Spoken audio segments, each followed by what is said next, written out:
तुम्हारे देवर मुझे खींच करके ले जा रहे हैं, इनसे मुझे छुड़ा लीजिए, छुड़ा लीजिए। बोली है मैया द्रौपदी, दीदी रोको देवर नाय मानते गुइया रोको।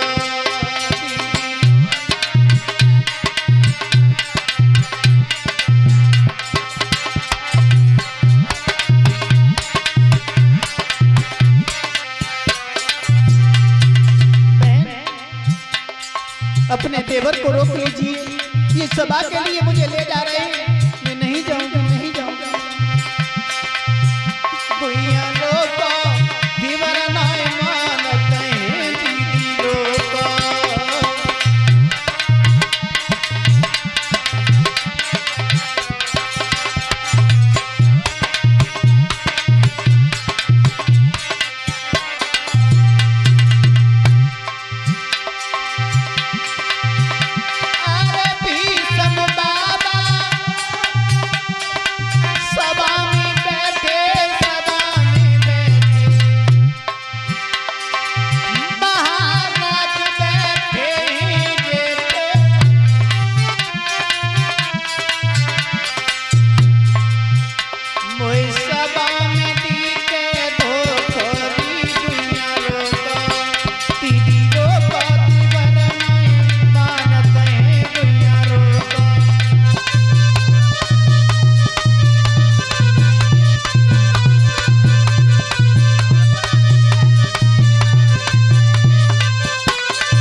कहने लगी, बहन अपने देवर को रोक लीजिए, ये सभा के लिए ले जा रहे हैं। लेकिन एक भी बात नहीं सुनी, खींचता हुआ दुशासन सभा के लिए ले जा रहा है। आज कोई भी लाज बचाने वाला नहीं है, तो क्या देखा है कि दरवाजे पर मां गांधारी बैठी हुई।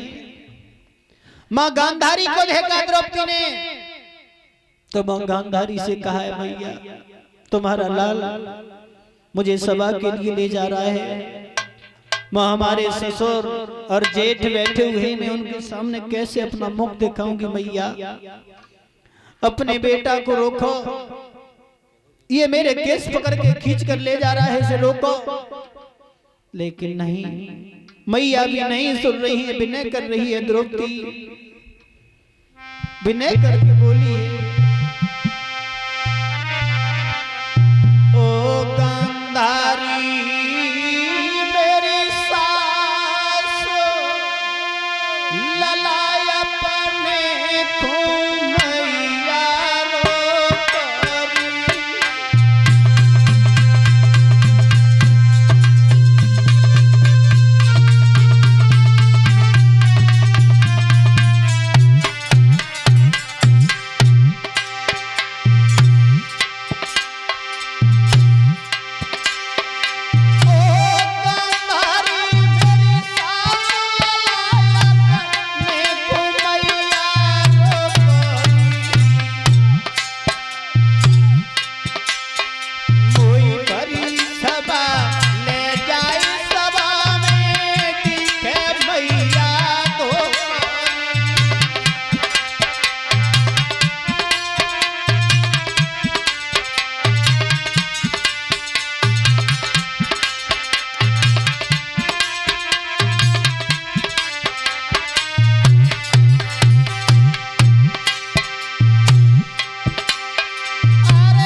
कहने लगी है माँ गांधारी से कि मैया अपने बेटा दुशासन को रोको, ये सभा में ले जा रहा है। लेकिन मैया ने भी नहीं सुनी, कोई भी आज माँ की सुनने वाला नहीं है।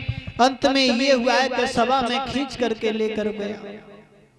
क्या देखा है द्रौपदी ने, पांचों पति बैठे हैं, नीचे को गर्दन किए हुए हैं। पांचों पति की दशा देखी और पांचों पति की दशा देख करके द्रौपदी कहने लगी देखो हमारे 5 पति हैं, फिर भी सभा में मेरी लाज जा रही है। 5 पति नीचे को गर्दन किए हुए हैं, अपनी सास कुंती को धिक्कार दे रही है। कैसे पुत्रों को जन्म दिया है तुमने, जो आज मेरी लाज जा रही है, मेरी साड़ी खींचने के लिए जा रही है, लेकिन ये मेरी लाज भी बचाने वाली नहीं। मालूम है एक पति की जो पत्नी होती है वो बड़ी प्राणों से प्यारी होती है, और आज मैं तो 5 पति की पत्नी हूं, मैं किसी को प्यारी नहीं।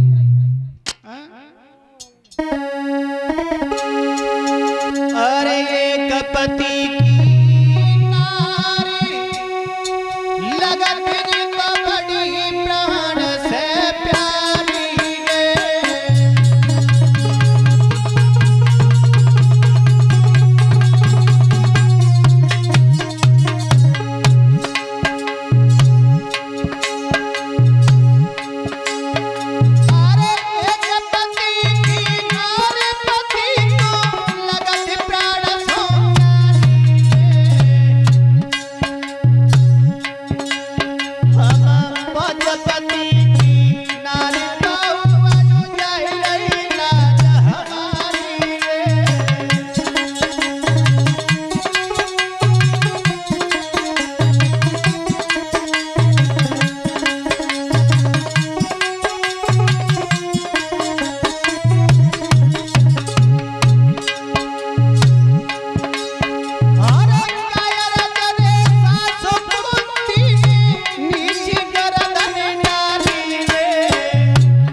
भक्तजनों, आज द्रौपदी अपने 5 पतियों को धिक्कार दे रही है। तुम्हारे जैसे 5 पति होते हुए भी आज मेरी लाज जा रही है, कोई भी लाज बचाने वाला नहीं है।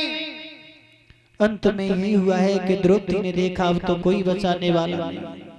दुशासन साड़ी को खींचने लगा। दुर्योधन ने कह दिया क्या देरी कर रहा है भैया, अब यहाँ कोई देखने वाला नहीं है। ये कह रही थी द्रौपदी के अंधे के अंधा पैदे होते हैं तो अब कौन देखने वाला है, अंधे की सभा लगी है, सब अंधे ही बैठे, खींच दे साड़ी को पकड़ के।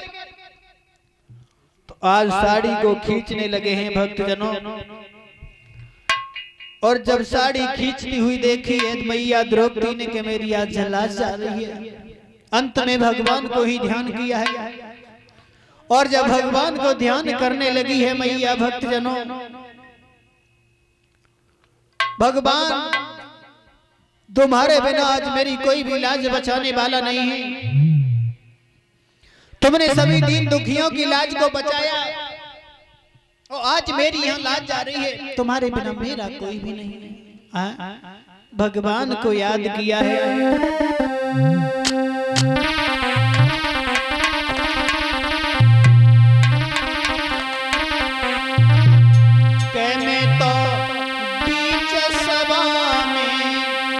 और घेरी रे कन्हैया की मेरी लाज बचैया।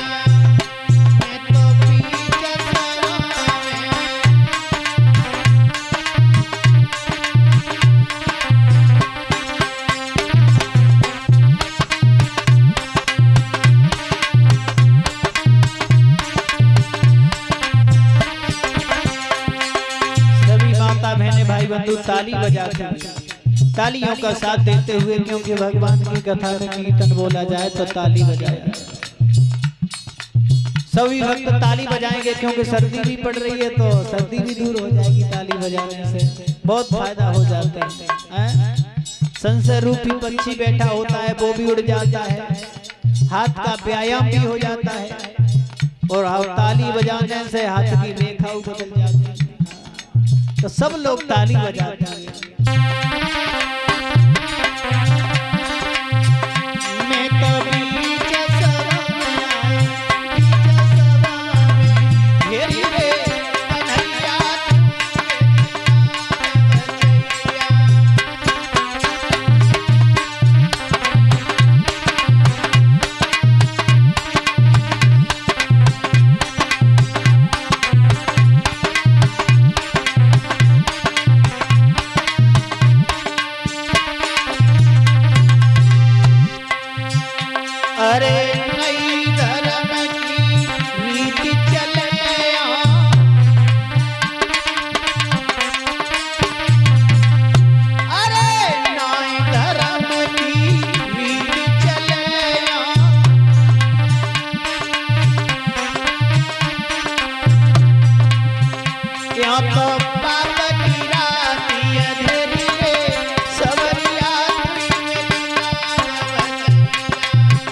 नारी जाति का कोई भी सम्मान नहीं है, कोई सम्मान नहीं है।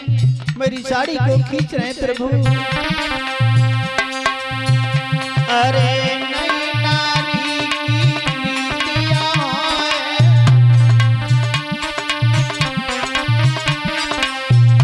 अरे नई नारी की नीतियां हैं,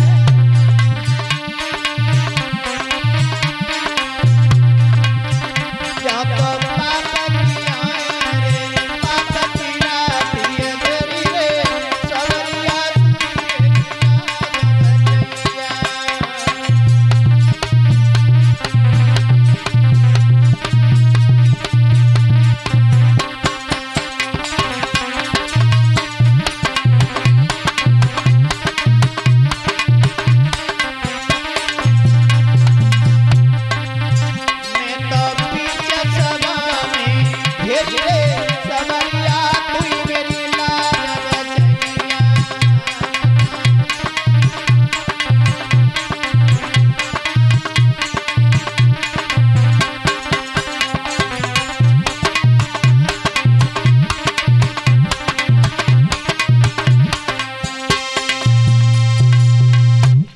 जनों द्रौपदी आज भगवान को याद कर रही हैं, लेकिन अंत में यही हुआ है कि भगवान ने आकर द्रौपदी की लाज को बचाया। दुशासन तो चीर को खींच रहा है, लेकिन भगवान उसी चीर को बढ़ा रहे हैं। खींचते खींचते दुशासन थक गया, नगिन अवस्था में द्रौपदी को नहीं कर पाया। भक्त जनों आज द्रौपदी अंत में श्राप ही देने वाली थी, लेकिन तब तक माँ गांधारी आ गई, दोनों हाथ जोड़े हैं। पुत्री क्षमा करना मेरे बेटों को, इनसे भूल हो गई। भक्त जनों क्षमा तो किया है, लेकिन भीम कहने लगे ये बदला तो मैं अवश्य लूंगा। जिस जंगा पे द्रौपदी को बैठाना चाहा था, दुर्योधन ने जाई जंगा को तोड़ के रण में मैं दिखाऊंगा। अगर जंगा को ना तोड़ो तो मेरा नाम भीम नहीं। आज भीम को क्रोध आ जाता है। भक्तजनों आज इसी बात पर दोनों के बीच में दरार पड़ गई। दोनों के बीच में जब दरार पड़ी है, दोनों तरफ की सेनाएं कुरुक्षेत्र में पहुंच जाती हैं। जब कुरुक्षेत्र में दोनों तरफ से सेनाएं पहुंच गईं, इस तरफ कौरव पक्ष है तो इधर तरफ पांडव पक्ष है। बीच में एक बारी सी उम्र को लड़का खड़ो। भगवान ने देखा है कि छोटा सा बच्चा बीच में खड़ा है, दोनों तरफ से जब बाण चलेंगे युद्ध होगा तो ये बच्चा मारा जाएगा। पूछ लिया जा करके, ए बेटा कौन हो, कहां से आए हो, और यहाँ बीच में क्यों खड़े हो? बोले तुम्हें नहीं मानो। मोरनी मेरी माँ का नाम है कटोत्कच के मैं पुत्र हैं, मेरे पिता हैं कटोत्कच, माँ मोरनी, मेरा नाम बब्रीक है। बोले अच्छा तो तू बेटा यहाँ करने क्या आया? बोले मैं युद्ध करने के लिए आया। मेरी माँ ने कह दिया था जो पक्ष की हार हो जाए बाकी जीत कराए क्यों नहीं? बोले अच्छा तुम जीत कराए वो जानते हो हैं? बोले क्यों ना? लल्ला तेरे पास में 3 तो बाण है, और जो लड़ाई हुई तो 12 सी बाण लगी हो जाएगी, तो 3 बाण कर का ले। बोले तो कोई आज्ञा दे के देख।